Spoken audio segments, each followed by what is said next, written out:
bagabo bamaze gukenyera ku gatubutse abikesha umwuga w'itangazamakuru kuva ku mushahara muto cyane w'ibihumbi 25 kugeza ashinze radiyo ye bwite n'ibindi bikorwa bishamikiyeho.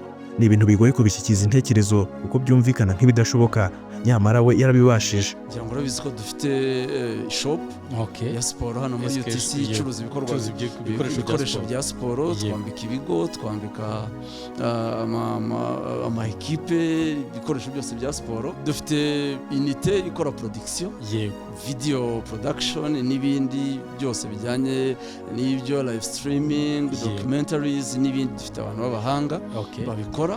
Iyo ni unité yindi isanga shop na radio noneho SKFM nk'igikorwa gikuru kinafasha ibindi wenda kumenyekana, ariko igitekerezo nuko ziba unité ziba company eshanu zihuriye muri group imwe.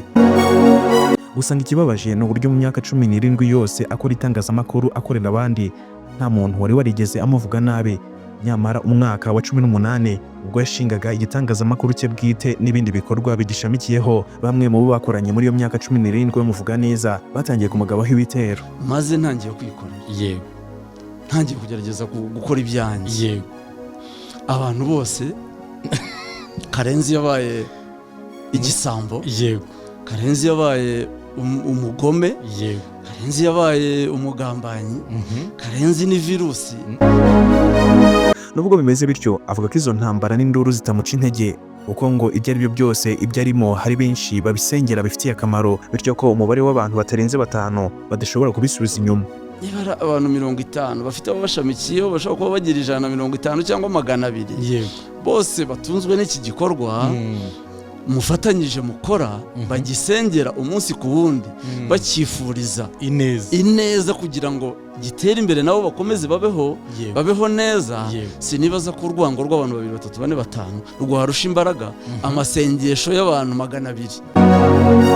Mu kiganiro aheretse kugirana n'ikinyamakuru Igihe, Sam Karenzi yatangaje ko afite icyifuzo cy'uko uyu mwaka wa 2025 uzamusiga afite ibigo 5 by'ubucuruzi bizaba bifite ubushobozi bwo guha akazi ababarirwa hagati y'abantu 200 na 300. Ariko turifuza ko umwaka urangira byibuze SK Group ikoresha abantu batari munsi byibuze hagati ya 200 na 300. Hagati aho subundi uyu Sam Karenzi ni mu ntoki n'iki inyandiko z'amateka zishura ku buzima bwe. Mu ruganda rw'ibyegeranyo wahageze, we nkiza iminota mike maze turebere hamwe amateka ye kuva mu bwana bwe kugeza yinjiye mu itangazamakuru ryamuhinduriye ubuzima ikamugira mu jejeta franga. Kanda subscribe kugira ngo utazajya ucikwa n'ibyegeranyo bitandukanye tugutegurira umunsi ku wundi. Wibuke kandi gukanda like niba ukunze iyi video. Naho nge nitwa Obed Rugwiro, nguhaye ikaze. Uyu munsi mu Rwanda hari imbuga za internet 20 zisurwa cyane kurusha izindi. Urwo rwawe cyangwa se urw'ikigo cyawe nta rurimo, ndetse nta nubwo rukubyarira umusaruro kubera kutazi AfriInnovators, kompanyi ya mbere y'ikoranabuhanga y'impuguke zitanga serivisi zose z'ikoranabuhanga nko kubaka imbuga za internet, kuzicunga no kuzibyaza amafaranga. Aba n'ubitabaza, usibye kukubakira urubuga rwa internet rwiza, hari n'ibindi bintu 5 bazakorera website yawe ihita itangira kubyara umusaruro. Urubuga rwawe bazarukorera ibyitwa Search Engine Optimization cyangwa se SEO. Uku ni ugukora ku buryo website yawe izajya igaragara byoroshye kuri Google, Microsoft, Bing n'izindi mbuga shakiro. Niba ari urubuga rw'ubucuruzi, ibicuruzwa byawe bizahita bigera kuri benshi. Bazakubakira uburyo bwo kwamamaza website yawe ku mbuga nkoranyambaga kandi bagukorera ibyitwa pay per click. Ibi ni ukwishyura udufaranga duke cyane, maze imbuga nkoranyambaga nka Facebook, Instagram, LinkedIn cyangwa se Google bakakwamamariza. Banagukorera email marketing, ari byo kugira liste nini ya email woherereza abantu ubabwira ibyo ukora. Ibi nibyo AfriInnovators bazobereyemo.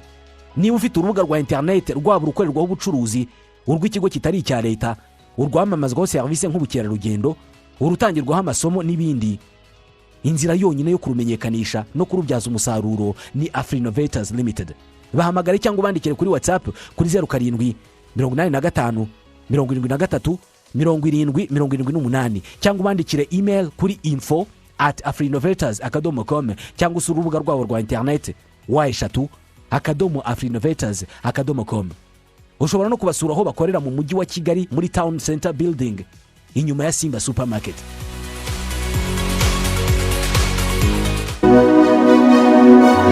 Mu busanzwe amazina yiswe n'ababyeyi ari nayo ari mu byangombwa ni Karenzi Samuel.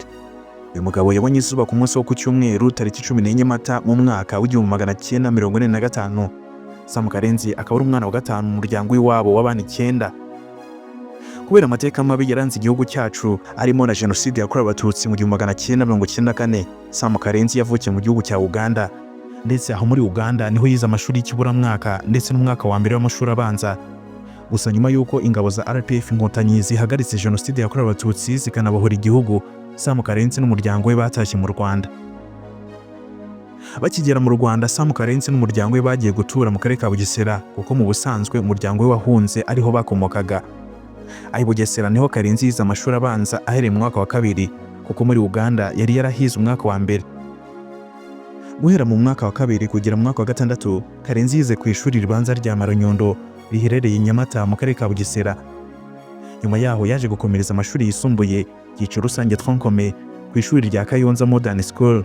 Nyuma yaho amashuri yisumbuye cyiciro rusange ibizwi nka Advanced Level yiga ku ishuri rya Groupe Scolaire Gahini, akaba yarize ibijyanye n'indimi.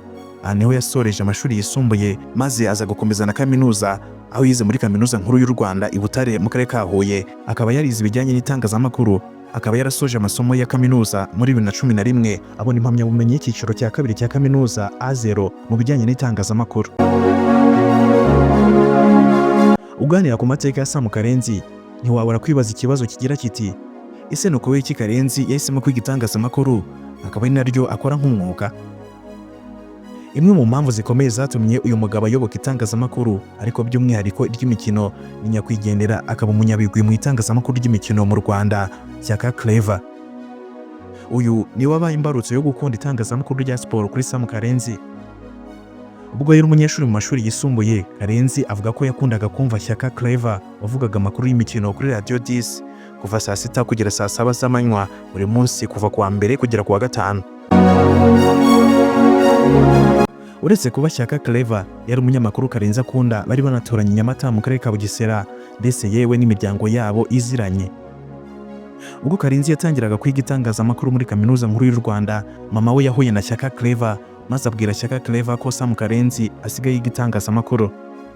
Nakuzuyaza Shyaka Claver yahise yaka nimero Sam Karenzi, aza kumuhamagara maze aramubwira ati: komereza aho, ngize amahirwe mbonye uzansimbura ubwo nzaba ntakiri muri uyu mwuga, ndakwishimiye cyane murumuna wanjye. Aya magambo yateye akanyabugabo Sam Karenzi nyuma yo kumva umuntu yemera ukunzwe kuri radio ikunzwe, ikindi kandi wari na role model we amubwiye ko amwishimiye ku ntambwe yari matera mu rugendo rwo kuzaba icyatwa mu itangazamakuru ry'imikino mu Rwanda. Umunsi wa mbere Karenzi yavugiye kuri radio yari RC Huye ivugira mu karere ka Huye. Yamahirwe yo kuvugira kuri mikro za RC Huye, Karenzi ayakesha uwitwa Kanimba, umunyamakuru wamamaye mu makuru ya politiki. Icyo gihe akaba yari umuyobozi wa RC Huye. Karenzi avuga ko yari afite amashyushyu menshi yo gutangira itangazamakuru, buryo byatumye adategereza guhera kuri Radio Salus, kuko kuri Radio Salus bivugiraho byasabaga kuba wiga mu wa 2 wa kaminuza, kandi we icyo gihe yigaga mu mwaka wa mbere. Sam Karenzi avuga ko ari mu banyamakuru bakoreye amafaranga make ashoboka, kuko ubwo yari umunyamakuru kuri RC Huye yakoraga nk'umukorerabushake adahembwa. Nyuma yaho ageze mu wa 2 wa kaminuza nibwo yatangiye gukora kuri Radio Salus. Ubwo yarageze kuri Salus yahembwaga amafaranga 25,000, ariko nayo ntabwo yari umushahara, ahubwo yari amufasha gukora ingendo, mbese ni nka transport, naho ubundi Karenzi yakoreraga ubushake. Sam Karenzi yakoreye Radio Salus imyaka 8, guhera muri 2012 kugeza muri 2020. Karenzi yatandukanye na Radio Salus, aba ahagaritse itangazamakuru, ajya kwita ku muryango we, na cyane ko yari amaze igihe kinini akora ataruhuka. Gusa ubwo yakoraga kuri iyi radio yanabifatanyaga n'inshingano zo kuba umunyamabanga w'ikipe ya Bugesera. Nyuma yaho gato mu mwaka wa 2020, Sam Karenzi yongeye kugaruka mu itangazamakuru mu kiganiro cyawe izina Urukiko kuri Radio 10. Muri iki kiganiro Karenzi yafatanyaga na Kazungu Claver, Orao Axel na Kalisa Bruno Taifa. Iki kiganiro kibukwa n'abakunzi b'imikino na kimwe mu biganiro byiza ndetse byari byuje amakuru acukumbuye ya siporo hano mu Rwanda, maze bikabinjyana muntu iyo bageraga muri operasiyo. Nyuma yaho muri 2021 Karenzi yavuye kuri Radio 10 yerekeza kuri Radio Fine FM, yaje no kubera umuyobozi. Mu mwaka wa 2025 mu kwezi kwa Gashyantare, nyuma y'imyaka hafi 4 akorera iyi radio, Sam Karenzi yafunguye radio y'ibwite yitwa SK FM cyangwa se Sam Karenzi FM mu magambo arambuye. Ni radio yumvikanira ku murongo wa 93 n'ibice 9, ikaba ari radio ifite ibiganiro bitandukanye birimo ibya politiki, imikino ndetse n'imyidagaduro. Hanze y'ubuzima bw'itangazamakuru, umwe mu bantu bahuriye na Sam Karenzi ku ishuri ndetse bakaba n'inshuti z'akadasohoka harimo umuhanzi Tom Close, bakaba bariganye muri kaminuza nkuru y'u Rwanda, umwe yiga itangazamakuru undi yiga ubuganga. Ndetse Sam Karenzi ari mu bantu bagiriye inama Tom Close yo kurongora niyo nshuti Ange Tricia, kuri ubu bakaba babana nk'umugabo n'umugore. Ubushuti bwa Tom Close na Karenzi bugaragarira kandi ku buryo Tom Close yaririmbiye Sam Karenzi n'umufasha we Titi Aline umunsi w'ubukwe bwabo muri 2018. Hirya y'ibi byose, Sam Karenzi yarushinze n'inshuti ye by'igihe kirekire ari we Titi Aline, bakoze ubukwe mu mwaka wa 2018. Imana ihumugisha urugo rwabo, aho aba bombi bafitanye umwana umwe witwa Eliza Karenzi Kiala. Ni nuko dusoje, ari nako tugushimira cyane aho twari kumwe. Nk'ibisanzwe mwari kumwe nanjye Obedi Rugwiro. Mukomeze kugira ibihe byiza, turabakunda, naho ubutaha Imana ibarinde. Bye.